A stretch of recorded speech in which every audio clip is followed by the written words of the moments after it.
بسم الله الرحمن الرحيم. السلام عليكم ورحمة الله وبركاته. الحمد لله رب العالمين والصلاة والسلام على خاتم الأنبياء والمرسلين نبينا محمد صلى الله عليه وسلم وعلى آله وصحبه أجمعين، أما بعد. قال الله تبارك وتعالى: إنه من يشرك بالله فقد حرم الله عليه الجنة. جو اللہ کے ساتھ کسی کو شریک ٹھہرائے، اللہ اس پر جنت کو حرام قرار دے دیتا ہے۔ ہمارے معاشرے میں بہت سارے افراد، بہت سارے لوگ جو ہیں وہ جادو اور جنات اور ان کاموں میں اتنے زیادہ وہ گر چکے ہیں اور اتنے زیادہ وہ اپنے آپ کو اس میدان میں آزاد سمجھتے ہیں کہ جیسے اللہ کے ہاں ان کو کوئی جواب نہیں دینا ہے۔ اس حوالے سے میں دو چار چیزیں جو ہے وہ آپ کی خدمت میں پیش کرنا چاہتا ہوں۔ پچھلے دنوں سوشل میڈیا کے اوپر مجھے بہت سارے اس طرح کے فیس بک پیجز ملے، اسی طرح یوٹیوب کے اوپر بہت سارے چینلز اس طرح کے ملے ہیں کہ جو باقاعدہ طور پہ، اور اس طرح کی کتب جو ہیں وہ ہمیں انٹرنیٹ سے اب بڑی آسانی کے ساتھ وہ مل جاتی ہیں کہ جس کے ذریعے سے آپ کچھ بھی کر سکتے ہیں۔ یعنی کچھ بھی سے مراد دنیا کا کوئی بھی کام آپ جادو کے ذریعے سے آپ گھر بیٹھے اب کر سکتے ہیں۔ اب ہوتا یہ ہے کہ اپنی محبوب کو اپنے قدموں میں لا کے گرانا، پسند کی جگہ پہ شادی کرنا، خامند کو یعنی اپنے زیر اثر کرنا، اپنی ساس کو جو ہے نا وہ مروانا،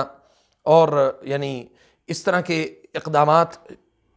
آج کل ہمارے معاشرے میں عام طور پہ وہ پائے جاتے ہیں۔ ابھی آج ہی ایک فیس بک پیج جو ہے وہ میری نظروں سے گزرا اور میں حیران اس بات پر تھا کہ اس طرح کے جو پیجز ہیں، اس طرح کے جو لوگ واللہ اعلم کیا ان کو اس بات کی یعنی پتہ نہیں، سمجھ نہیں ہے کہ وہ اس بات کا ادراک ان کو نہیں ہے کہ جو وہ کام کرنے جا رہے ہیں وہ اللہ اور اللہ کے رسول صلی اللہ علیہ وسلم کی سراسر یعنی دشمنی اور ان کی نافرمانی کو اختیار کرنے کے مترادف ہے۔ ایک چیز جو میری نظروں سے گزری وہ بڑی عجیب تھی کہ جس میں اس نے لکھا تھا کہ کسی کے درمیان جدائی ڈالنا۔ اب یہ سبحان اللہ عجیب بات، اس لیے میں یہ کہہ رہا ہوں کہ لوگ جدائی ڈالنے کے لیے اس بات کو کس طرح سے اپنے دل میں وہ قابل قبول کر لیتے ہیں اور کس طرح سے اس بات کو اپنے دل میں جگہ دے دیتے ہیں کہ جی میں اس بات پر تیار ہو جاؤں کہ میں جی کسی کے درمیان جدائی ڈالنے کے لیے کوئی سبب بن جاؤں۔ اللہ تعالیٰ ہمیں صحیح معنوں میں قرآن و حدیث کی سمجھ عطا فرمائے۔ یاد رکھیں کہ اللہ تعالیٰ نے بڑی وضاحت کے ساتھ اس بات کو بیان کر دیا کہ انہ من یشرک باللہ، جو اللہ کے علاوہ کسی سے مدد بھی طلب کرتا ہے تو وہ اللہ کے ساتھ شریک ٹھہراتا ہے۔ اب ہم یعنی ہمارا ایمان اور ہمارا عقیدہ اس بات کی اجازت ہرگز نہیں دیتا کہ میں اور آپ جو ہے وہ اللہ اور اللہ کے رسول کے مقابلے میں کھڑے ہو جائیں۔ اب آج کا ایک واقعہ جو ہے وہ میں آپ کو بتاؤں کہ یعنی ہم بھاگے جاتے ہیں پیروں اور فقیروں کے پاس کہ جی یہ بابا جی، یہ فلاں جی، یہ پیر صاحب اور یہ فقیر صاحب یہ ہمارا کام کریں گے۔ کچھ بھی، ایک ذرہ بھی آپ کا کام نہیں کر سکتے۔ اب وہ کرتے کیا ہیں؟ وہ کہتے ہیں کہ جی جو پیر صاحب ہیں، پیر صاحب کے ایک کسی ملنگنی کے ساتھ تعلقات ہیں، اور وہ تعلقات بھی ناجائز ہی ہوتے ہیں، ان کے حلال کون سے تعلقات ہوتے ہیں؟ تو وہ کہتے ہیں جی وہ جب تک اس کے ساتھ وہ یعنی وہ زنا نہیں کرتا تب تک وہ عملیات نہیں کر سکتا، جادو نہیں کر سکتا۔ یاد رکھیں کہ جو بھی جادوگر ہے یا جو بھی اللہ اور اللہ کے رسول کا دشمن ہے، چونکہ میں جادوگروں کو اللہ اور اللہ کے رسول کا دشمن سمجھتا ہوں، اللہ کے دین کا یعنی دشمن سمجھتا ہوں، اور اللہ کے بندوں کا دشمن سمجھتا ہوں۔ آپ کو بھی یقیناً یعنی اللہ کا دشمن ہی ان لوگوں کو سمجھنا چاہیے۔ اب وہ کرتے کیا ہیں کہ جی آپ گئے، آپ سے جا کے ساری معلومات لینے کے بعد یا آپ نے سب کچھ ان کو بتا دیا کہ میرے ساتھ یہ مسئلے مسائل ہیں، تو پھر کیا ہوگا؟ پھر پہلی فرصت میں آپ اپنا سب کچھ، سب راز، اپنی فیملی، خاندان، سب کچھ آپ ان کے سامنے کھول کے رکھ چکے ہیں۔ اب وہ آپ کو کچھ تعویذ دے گا یا کچھ بنا کے دے گا یا اس کے لیے کوئی نہ کوئی آپ سے مطالبات کرے گا کہ یہ حرام ہے، مطلب کام حرام ہی ہوگا، وہ حلال کام تو نہیں ہوگا۔ خیر، تو اب آپ کو یہ کہے گا جی آپ یہ کام کر لیں، اس کو دفنا دیں، اس کو قبر کی مٹی کے ساتھ لے کے اس کو لیپ کر دیں، یا یہ قبر کی مٹی لے کے اس میں مکس کر کے اس کو کھلا دیں، پلا دیں، اس طرح سے جو بھی معاملات ہیں وہ کر دیں۔ اور میں آپ کو ایک بات بتاؤں، ایک پیر صاحب ہیں، ان کی میں ریکارڈنگ بھی انشاءاللہ تعالیٰ آپ کو سناتا ہوں۔ پیر اختر رسول قادری کے نام سے کراچی میں بڑے معروف ہی ہوں گے، چونکہ پیر تو آج کل ہمارے معروف ہیں، جو صحیح قرآن و سنت سے علاج کرنے والا یا قرآن و سنت کے مطابق آپ کو گائیڈ کرنے والا، وہ اس کو معروف ہونے میں وقت لگتا ہے، بلکہ وہ معروف ہوتے ہی نہیں ہے۔ میں تو یہ سمجھتا ہوں وہ معروف ہو اس لیے نہیں ہوتے کہ لوگ کہتے ہیں کہ یار یہ کیا بتائیں گے، جو دعائیں ہیں وہ تو ہمیں بھی آتی ہیں، جو قرآن ہے وہ تو ہمیں بھی آتا ہے۔ تو اب یہ ہوگا کہ وہ جو پیر اختر رسول قادری صاحب کو میں نے اپنا نام بتایا کہ میرا نام جو ہے وہ یہ ہے علی ظفر، سوری میں نے اپنا نام بتایا ان کو طارق، میں نے اپنا نام ان کو طارق بتایا، اور اس بدبخت انسان کو سب سے پہلی تو بات یہ تھی کہ اس کو میرے نام کا ہی نہیں صحیح پتہ چلا، اور پھر میں نے اس کو کہا جی میری والدہ کا نام ہے جی جبینہ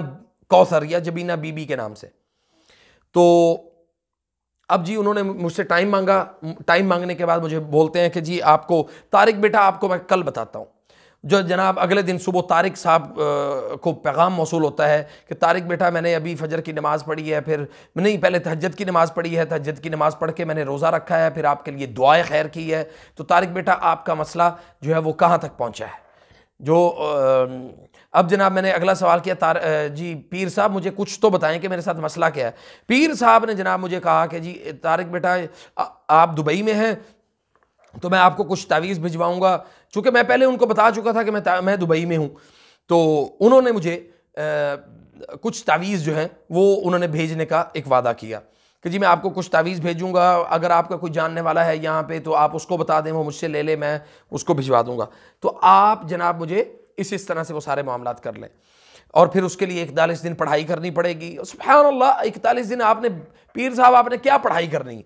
تو پیر صاحب نے جناب وہ 41 دن پڑھائی کیا کرنی تھی، پھر بڑے گوشت کا انہوں نے مجھ سے کہا کہ جی اتنی چیزوں کا جو ہے نا وہ ہمیں صدقہ دینا پڑتا ہے، اور فلاں فلاں فلاں، انہوں نے ایک لمبی چوڑی تفصیل مجھے بتا دی۔ تو یاد رکھیں کہ یہ لوگ اللہ کی قسم آپ کے ایمان کے، آپ کے جسموں کے دشمن نہیں ہیں، یہ آپ کے عقیدے اور ایمان کے دشمن ہیں۔ آپ کو یعنی ان کا یہ معاہدہ ہے اس ابلیس کے ساتھ کہ جس کے ساتھ ان کا یہ وعدہ یہ پورا کرتے ہیں، روزانہ کی بنیاد پہ سینکڑوں لوگوں کو، ہزاروں لوگوں کو ایمان سے بے بہرہ کرتے ہیں، ایمان سے خارج کرتے ہیں، اور وہ ایمان سے خارج اس طرح سے کرتے ہیں کہ جیسے کہ نبی صلی اللہ علیہ وسلم نے فرمایا میری امت پر ایک ایسا وقت آئے گا کہ آدمی صبح کے وقت مسلمان اور شام کو کافر ہوگا، اور شام کو مسلمان ہوگا تو اگلے دن صبح کافر ہوگا، یعنی تعداد بڑی تیزی سے کفر کی طرف بڑھے گی۔ ہم دعویٰ تو کرتے ہیں کہ لا الہ الا اللہ محمد رسول اللہ، ہم دعویٰ تو کرتے ہیں کہ اللہ کے علاوہ کوئی عبادت کے لائق نہیں ہے، لیکن اصل میں ہم نے معبود جو ہے وہ اپنی خواہش کو بنایا ہے۔ ہماری خواہشیں جو ہیں یہ ہماری اس وقت معبود ہیں، ہم ان کی عبادت کر رہے ہیں، ان کی عبادت کی خاطر ہم ان پیروں فقیروں کے پاس جاتے ہیں، ان کی عبادت کی خاطر ہم ان کے پاس جا کے مطالبات کرتے ہیں، ان کی عبادت کی خاطر ہم ان سے جو ہے وہ اولاد کے حصول کے لیے ہم ان کے پاس جا کے یہ سجدے کرتے ہیں اور ان کے سامنے جھکتے ہیں، ان سے اپنا مطلوب حاصل کرتے ہیں اور تسکین حاصل کرتے ہیں۔ اپنے نفس کو ہم کس طرح سے سبحان اللہ یعنی ہمارا نفس جو ہے وہ کس طرح سے اس بات پر مطمئن ہے کہ اللہ خالق کل شیء، ہر چیز کو پیدا کرنے والا رب تعالی ہے، اللہ تعالی نے پیدا کیا۔ تو میں بات یہ کر رہا تھا کہ اللہ خالق کل شیء، جب اللہ تعالیٰ نے ہر چیز کو پیدا کیا ہے تو مجھے یہ بتائیں کہ یہ افراد، یہ لوگ آپ کی زندگی کے معاملات کو اللہ کی قسم حل نہیں کر سکتے الا کہ اللہ تعالیٰ ان کو دین کی سمجھ عطا کر دے۔ ہمارے ہاں یہ بات معروف ہے کہ جو آدمی کوئی یعنی پتہ لگ جائے نا کہ جی اس کے پاس جن نکلتے ہیں، اب اللہ کی قسم سبحان اللہ اگر ہم اپنے معاملات اور لوگوں کو ہم یہ بتانا شروع کر دیں کہ یار جن نکالنا کوئی بڑی بات نہیں ہے، کوئی مشکل کام نہیں ہے، تو اور ہمارے پاس ہم ان کی ویڈیوز بنا کے اپلوڈ کرنا شروع کر دیں تو لوگ نعوذ باللہ ہمیں پتہ نہیں کیا سے کیا سمجھ لیں گے۔ اور اس بات کو ذہن نشین کر لیں کہ یہ اگر آپ کو اللہ تعالیٰ نے عقیدہ توحید کی سمجھ دی ہے، اللہ نے آپ کو ایمان باللہ اور ایمان بالرسل اور ایمان بالقدر خیرہ و شرہ کہ اللہ نے آپ کو سمجھ دی ہے، تو آپ خود ایک داعی ہیں، خود ایک مبلغ ہیں، خود ایک اللہ کے دین کی ترویج کا کام کرنے والے ہیں۔ اور اس کے لیے لازمی نہیں ہے کہ آپ کسی پیر کا جا کے اس کی جو ہے نا وہ یعنی کسی پیر صاحب کی جا کے آپ وہ بیعت کریں اور ان سے جا کے اپنے مطالبات اب ان کے سامنے رکھیں۔ آپ کی جہالت سے اتنا زیادہ یہ پیر حضرات فائدہ اٹھاتے ہیں کہ آپ کی سوچ ہوگی۔ اللہ تعالیٰ سے دعا ہے کہ اللہ تعالیٰ ہمیں سمجھنے کی توفیق عطا فرمائے۔ فجزاکم اللہ خیر۔ اور آپ ہمارے اس چینل کو ضرور سبسکرائب کیجئے گا، اور تاکہ آپ تک ہماری جو ویڈیوز ہیں وہ آپ تک برابر پہنچتی رہیں انشاءاللہ۔ السلام علیکم ورحمۃ اللہ وبرکاتہ۔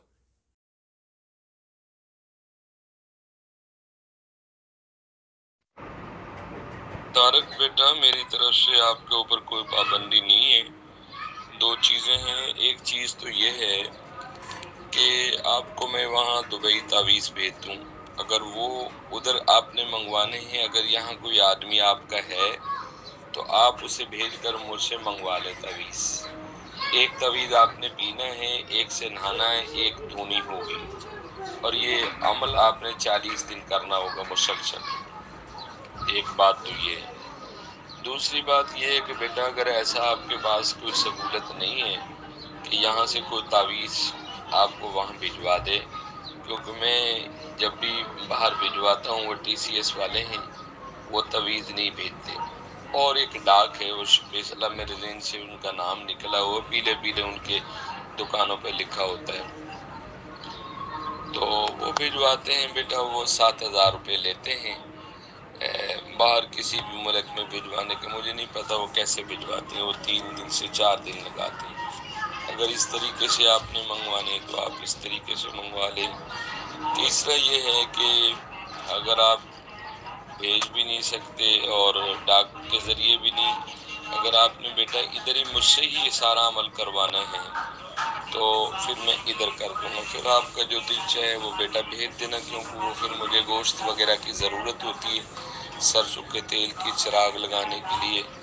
اور گوشت وغیرہ وہ میں نے عمل پہ کرنا ہوتا ہے، بڑا گوشت۔ تو جیسے بیٹا آپ کا دل چاہے ویسے کر لینا، میری طرف سے آپ کے اوپر کوئی پابندی نہیں۔ یہ 41 دن کم از کم علاج ہوگا آپ کا، ٹھیک ہے؟ طارق بیٹا، آپ نے دوبارہ رابطہ ہی نہیں کیا، میں آپ کا انتظار کر رہا تھا۔ اللہ تعالیٰ آپ کے لیے آسانی پیدا کرے۔ اب بھی میں نے روزہ رکھا ہے اور پھر تہجد کے وقت آپ کے لیے دعا کی ہے، خدا آپ کو کامیابی عطا فرمائے۔ السلام علیکم طارق بھائی، السلام علیکم۔ خداوند کریم تواڈے لیے آسانیاں پیدا کرے۔ انہوں نے دعا تواڈے لیے شروع کر دیتی ہے کہ اللہ تعالیٰ تواڈیاں مشکلاں جادو ٹونا سایہ چیزاں ختم کرے تواڈے تو۔ رابطہ کر لینا بیٹا پھر۔